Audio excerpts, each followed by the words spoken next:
Day 53 of 365 Bible Stories.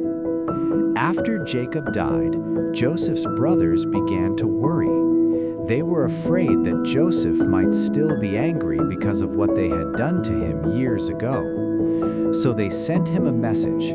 It said, "Before our father died, he reminded us of the cruel things we did to you. He told us to ask for your forgiveness.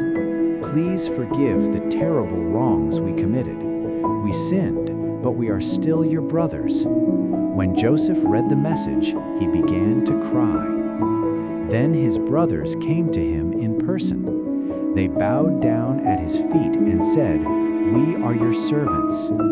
Joseph wiped away his tears and said, "Do not be afraid. I have no right to question what God has planned.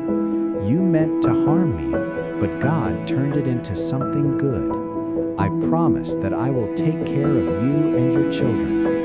And in that moment, his brothers knew that Joseph had truly forgiven them and that he would keep his promise. Join me tomorrow as we continue this journey through the Bible.